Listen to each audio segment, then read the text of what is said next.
Maggie was weird, but she was my best friend. She lived in my childhood home, but she wasn't my sister. She wasn't a cousin or a family friend or anything like that. She had lived there as long as the house had stood, maybe longer. She never talked about the time before that.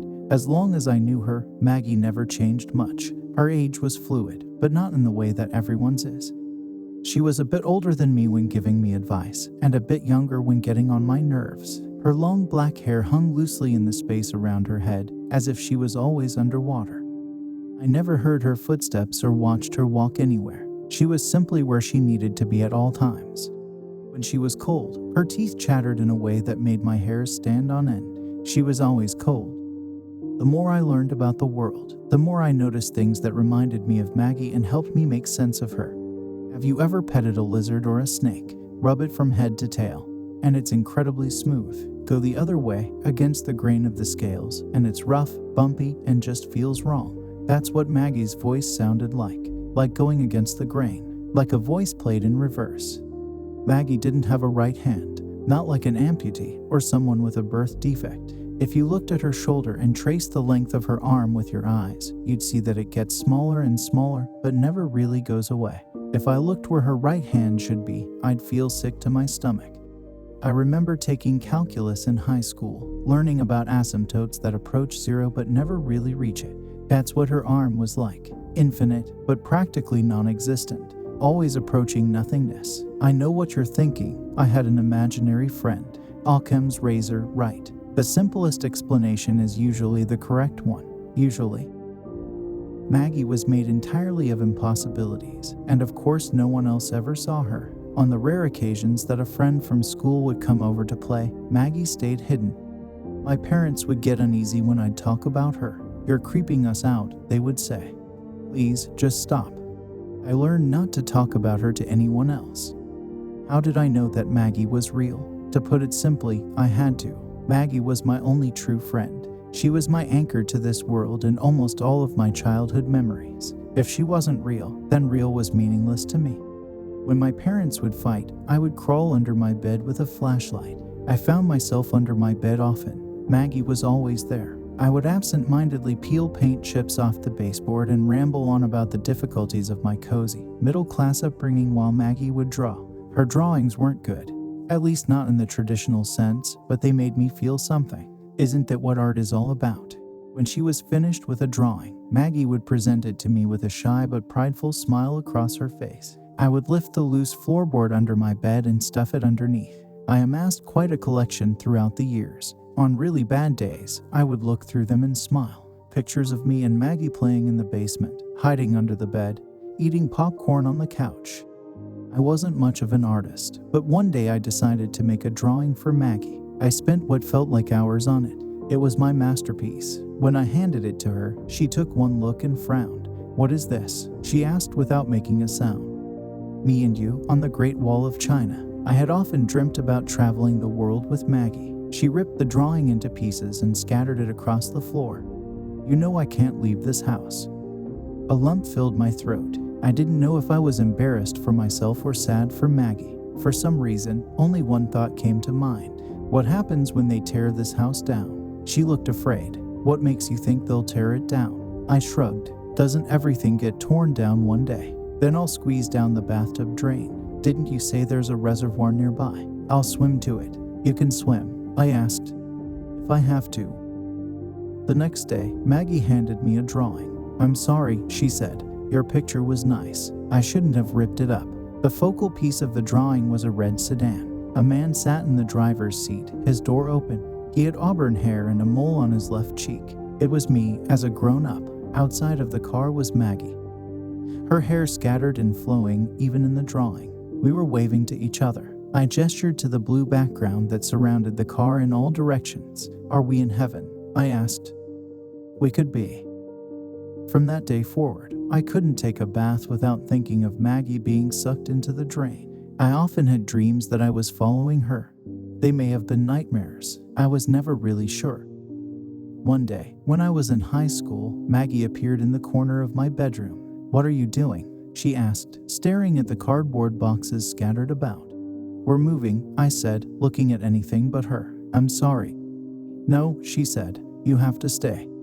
It's not up to me. Dad is getting transferred. I'm still a kid. Technically, I mean, will you visit?" She asked. "It's far," I replied. "How far?" "Like, across the country far." "Well, what am I supposed to do?" I didn't know what to say. I pushed my bed to the side and lifted the loose floorboard. As I reached for the stack of drawings, Maggie's hand grabbed me by the wrist. She was 10 feet closer now, without taking a single step. "If you're leaving, the drawings stay," she said. It wasn't a request, but a command. "Why?" "If you take them, you have nothing to come back for." I begrudgingly agreed and left the stash buried beneath my bedroom floor. I finished packing as Maggie cried. We never said another word to each other. I'm older now, as people often are when compared to the past. I have a fiancée, Emma, who is the most loving and supportive person I've ever met. I've spoken to her about Maggie a few times, but like everyone else, she doesn't like that. "You should really think about seeing a therapist," she said once. "You talk about her like she's real." That made me angry. I never had a problem with the idea of therapy. Hell, it would probably do me a lot of good, but I didn't like the implication. Emma can be weirdly jealous of my childhood friend. One night, we had a bit too much wine and she asked me if I was in love with her because she reminded me of Maggie. I told her that they were nothing alike. She took that as a compliment.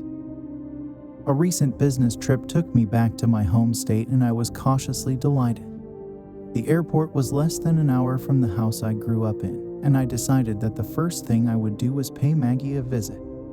"I'm sorry, sir," the representative from the rental car agency at the airport told me. "We don't have any SUVs at the moment." He led me to a red Hyundai Elantra and I laughed, thinking back to Maggie's drawing. "Would you prefer I find you something else?" "No," I said, still grinning. "This is perfect." The nighttime drive back to my hometown was uneventful, but brimming with nostalgia. A quiet country highway weaved through the forest where my father would take me camping, past my favorite barbecue restaurant and across the reservoir where we often spent our summer afternoons. My heart sank as I entered my neighborhood. House after house had been demolished, their lots occupied by piles of dirt and skeletons of soon-to-be McMansions. I breathed a sigh of relief when I arrived at my former residence to see the house still standing. Caution tape surrounded the property. A backhoe was parked in the driveway. I didn't have much time left. I was surprised to find the door unlocked, but when I entered I saw that there was nothing left worth securing. The rooms were empty, even the carpets had been ripped up. I immediately called out to Maggie to no response. I started in the basement, where we would often sit and I would tell her about what it was like to go to school, to go anywhere but here. I saw nothing but concrete walls, devoid of the posters that used to hang there and advertise my favorite bands and video games. I made my way back to the ground floor, searching the kitchen, the den, the laundry room, looking for any sign that I hadn't been crazy or overly imaginative as a child. I ascended the staircase and peeked into my parents' old room. There was a fist-shaped hole in the wall that still hadn't been repaired. Finally, I made my way to my old bedroom. It was empty, as they all were. No need to move a bed to find what I was looking for. The loose floorboard was raised ever so slightly. You wouldn't even notice it if you weren't looking for it. I lifted it and saw dozens, maybe hundreds, of crude drawings. It was real. It always was. Tears streamed down my face as I rifled through the pages. Me and Maggie, looking out my bedroom window into the forest behind our house. Me and Maggie, playing checkers on the living room floor. After a few minutes of reminiscence, I stuffed the papers in my briefcase and hastily made my way back to the rental car. The last thing my fiancé needed to hear was that I had been arrested for trespassing while searching for my imaginary friend.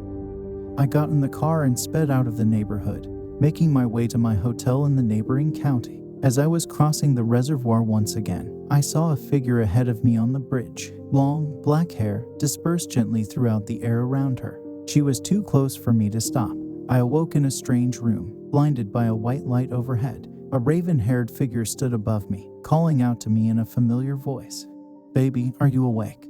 The voice was smooth, head to tail, a normal human being. I was disoriented and disappointed all at once. "Nurse," Emma called. "Can we get a nurse? He's awake." She stroked my hair. "Oh my God, baby, I thought I lost you." A nurse rushed in and immediately began asking me questions. She asked me my name and who the current president was. Did she not know that herself? What happened? I finally asked. You were driving on the bridge that crosses Lockley Reservoir? You crashed. Your car went in the water, Emma said. She was clearly still amazed that I was conscious. My briefcase, I asked. All I could care about was the proof that Maggie was real, that I wasn't crazy. Do you have my briefcase? Don't worry about that, baby, she answered. We can replace your things. I'm just glad you're okay.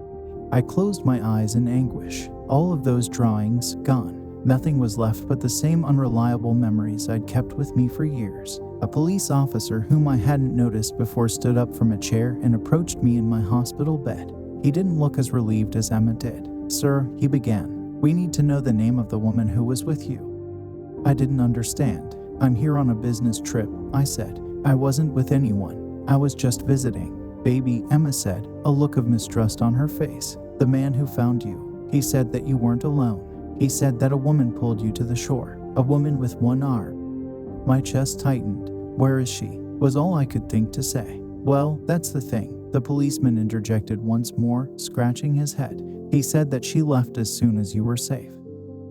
He said she went back into the water.